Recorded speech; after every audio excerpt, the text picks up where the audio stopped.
What's going on, guys? Today we're going to talk about the new subject that everyone is talking about, and that is PlayStation's recent comments that is basically saying, at least to the public, that we still think that we can get PC gamers to come over to the PlayStation 5. Now, when I first heard this, I thought to myself, not only is that belief nonsense, I thought it was nonsense that they even believe that. I don't think that they believe that. I think right now, PlayStation hasn't quite figured out yet what they're going to do with the PC gaming market. I think they're still trying to figure it out. You have to understand that selling their products to PC gamers is going to be a lot different than selling their products to the gamers and customers that they have sold those products to in the past. So right now, they're still just trying to figure it out.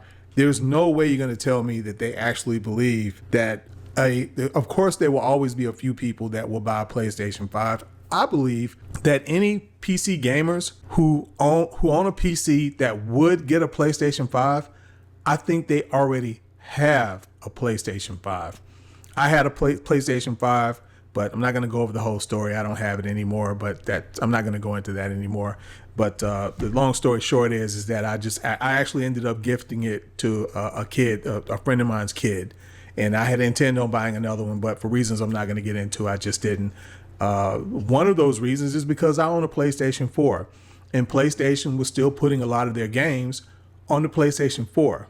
So one of the reasons that I didn't get another PlayStation 5 was because I was totally content with my PlayStation 4. In fact, this footage that you see here in the video, this is God of War Ragnarok on PlayStation 4. And I played that game and I immensely enjoyed it. It was great. I didn't have any issues with it at all whatsoever. It's an absolutely beautiful game. Of course, this is YouTube and it's compressed, so you can't really tell it here. But on my television, it looked outstanding and performed outstanding. There were people who were saying that it made the PlayStation 4 sound like an airplane or whatever. All of that was nonsense. I also made a video about that so that people could hear, that they could see me playing it. You can't get the quality because I'm using a camera to film my television. But the purpose of the video was to show that, no, that you can't hear anything, any sounds coming from the PlayStation 4. It ran absolutely quiet. I'll also put that video down in the bottom of this video in case you're interested in checking it out. It's kind of an old video. Yeah, I just don't believe that PlayStation actually believes that. I mean, look, let's go over a few reasons why PC gamers would not be coaxed into buying a PlayStation 5. Like I said, any PC gamer that wants one, they already have it. And for one thing, PCs are multi-generational. We don't need to worry about, oh, should we buy the next generation hardware because, you know, all these great games that are probably going to be coming out, are they going to run on last generation hardware? And if they make games that run on last generation hardware, how long are they going to do that? Well, we don't need to worry about that because when something comes to the PC, it runs on the PC. So especially now with cloud gaming, if your PC, for whatever reason, I know people who have old laptops that are playing video games on old laptops through cloud gaming. I've played games in the cloud, and I have to tell you, they run pretty good. They run a whole lot better than they used to when I played them a few years ago. Cloud gaming is definitely a viable option. We're not going to go out and buy a piece of hardware where we know that the intent of the company that's selling that hardware, when they make their new hardware, look, we know what they want. They want us to put that old hardware down and they want us to move to the new hardware. Well, that's not even a thing when you're on PC. Another thing is emulation. You know, we know that they have these laws passed where they went and bribed lawmakers to make it so that they can steal our games from us. I mean, when you buy the game, it says that you're purchasing the game. That's what it says. And yeah, in this spit in small writing, it says basically in so many words that they can take that game from you anytime they want. But the verbiage on the transaction says that you're purchasing the game. So they can take that game anytime they want to. Now, yes, it's true. Probably many years will go by before they decide to do that, if they decide to do it. But we know that they will do it, and they have done it on certain games. Well, on PC, we can emulate those games. We can catalog those games. We can keep playing those games. It doesn't matter if they decide that they don't want to sell the game anymore. It could be a very old game. You could be on PC and play any game that you want. And you can catalog that game. You can put that game in your library. You can make your own case for it. You can make your own art for it. or you can just keep it digital, whatever you want. So that's another reason why we'll never stop playing the PC. And then if we purchase a PlayStation, oh, and another thing too, people saying that I bet they'll go out and buy a PlayStation 5 or whatever, PlayStation 6 or whenever it's going to come out. Yeah, for Grand Theft Auto 6. No, actually, most of us won't, because the way we look at that is you take that game, you look at that game's a great game, right? The way we think is, because they've already said that it's going to come about a year afterwards, the way we look at it is that the game we'll be playing is going to be a completely different game than the one that was played on the PlayStation. And we don't want to ruin our experience by playing it on a console, whether it be Xbox, PlayStation, or whatever. We not only want to experience the better quality of the game, we want to experience the actual game, period, from the beginning to the end. We want to be playing it for the very first time, because I envy people who are playing Ghost of Tsushima for the very first time on the PC. Don't get me wrong, I enjoyed it. I've said before, 3 of my favorite games is Halo, Gears of War, and when I'm talking about the whole series, is of course I enjoyed some more than others. But my third most favorite game is Ghost of Tsushima, and I like that game better than I like any other PlayStation game. And I envy any PC gamer who is playing that game for the first time on PC, because there's nothing like playing a game for the first time. But let's move on to another reason that PC gamers will not purchase a PlayStation 5. Another reason is because we think it's moronic that a company would charge us to play a game online when we already pay for our internet. They're charging you for something that they don't need to charge you for. Now, I'm hearing whispers, and I don't know how true this is. Take this with a gigantic boulder of salt. I've heard that Xbox is actually pondering the idea of getting rid of that, not charging for that. I have a feeling that if the next generation Xbox is going to be what they're saying it's going to be, I think that if this is true, which I don't know factually it is, but if it is true, I think that would be something that we would start hearing more about in the next generation, not this one, as Xbox tries to become more PC friendly. Another thing PC gamers don't need to worry about is video game upgrades. Now, to be fair, neither does Xbox gamers. In fact, I believe PlayStation gamers are the only ones that pay for game upgrades, which is absurd. I mean, you go out here and you pay all this money, you spend all of your money on their new hardware, only for them to tell you that if you want to take your back catalog of games and upgrade them to be able to play optimally on the new hardware, now you have to give them $10. Now, obviously, common sense tells me if these other companies are giving upgrades for free, it must be something that's not very costly at all. Another reason that I'm just going to kind of throw in here that I didn't really put in my bullet points is PC gamers don't trust. Now, don't get me wrong, we don't really trust any of these companies, but we really don't trust PlayStation because we've seen how dishonest they can be. We just finished talking about the upgrades. We know that they originally told their customers, like everyone else, that they were going to get their upgrades for free, and then they changed the policy. So we've seen what PlayStation is capable of. They're a little bit more bold with being deceptive. All these companies weren't watching. Don't get me wrong. None of them are angels. But we have seen how PlayStation would conduct themselves if they thought that they could get away with it. So that's another reason why this whole relationship is going to be very, very interesting. It's going to be very, very rocky. Myself, because there's so many games to play, I don't really feel like I have to have a game. There is no game that I must have that I simply can't wait on, because the way I look at it is that I'm going to get a different game. I really look at that game that's going to come to the PC as something that's going to be a little bit different. Not to mention the fact that I'm going to be able to play it in a whole lot of different places. I'm going to be able to play the game on my PC. Say what you will about PlayStation. The one thing that they do is they optimize their games well to run on handhelds, on the ROG Ally, the Steam Deck, whatever. I know that I can take that Steam Deck and I can take it to the coffee shop. My wife wants to go somewhere and go in some building and be in there for a long time for whatever reason. I can stay out in the parking garage, man, and I can play my Steam Deck and I can keep playing that game and have it downloaded locally onto my handheld.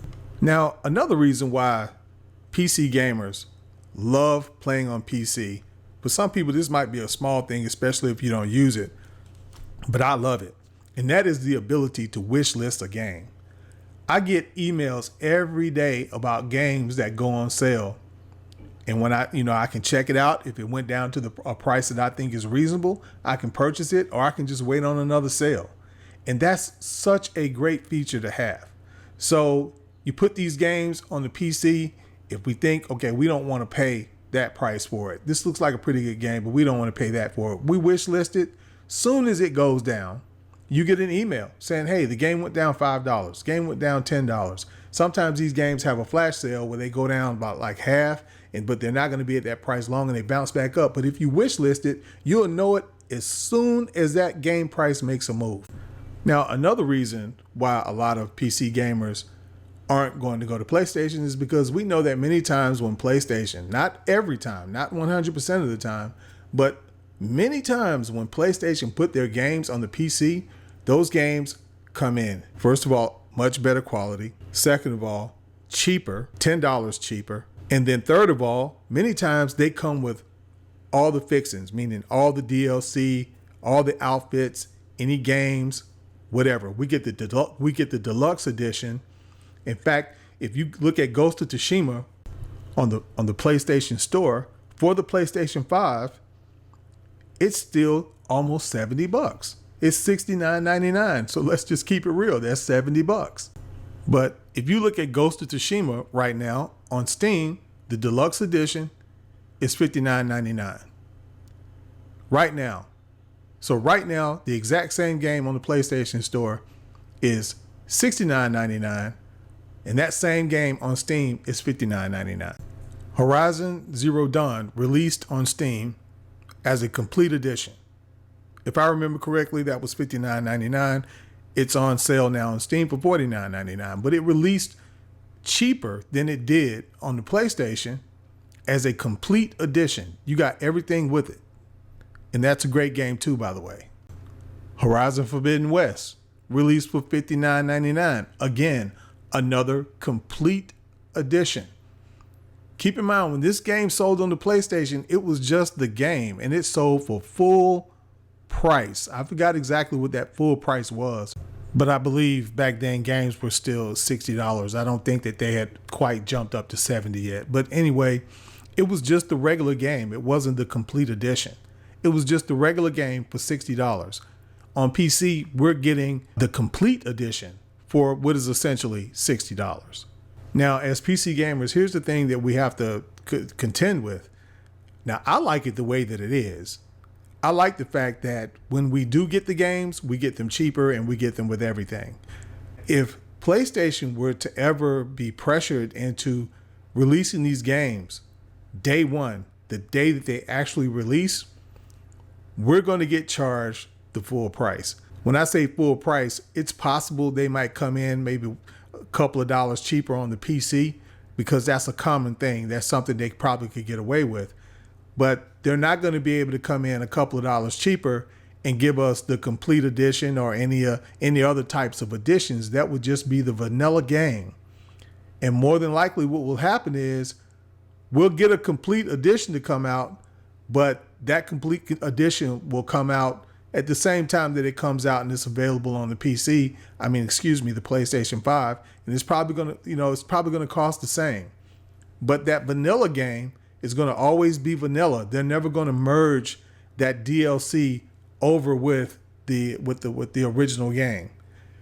As it stands, when we first get the game, it already comes in its total package. Most of the time. Sometimes they sell us a vanilla game. And I think that what they're seeing is that when they do that, they're not getting the same kind of numbers as far as number of purchases as they do when they sell us a complete package or a complete edition or a director's cut or something like that. I think Death Stranding was another game when it first came to the PC. We got what I believe it's in my library. I think it's called the director's cut or something like that, with all the extra stuff. And you get some different tools that he used, the legs and all of that. You get all that stuff. But if they start releasing games like that on launch day on the PC, it's not going to come like that. And then it's going to take even longer for us to get the complete edition. So in other words, they're going to try to tempt you to buy that stuff again. Instead of getting it all together in one low price, they're going to sell you the vanilla game, and they're going to say, hey, look, do you want this edition? Did you get the DLC? So you'll have a choice to either buy the DLC separately, or do you want to buy that complete edition?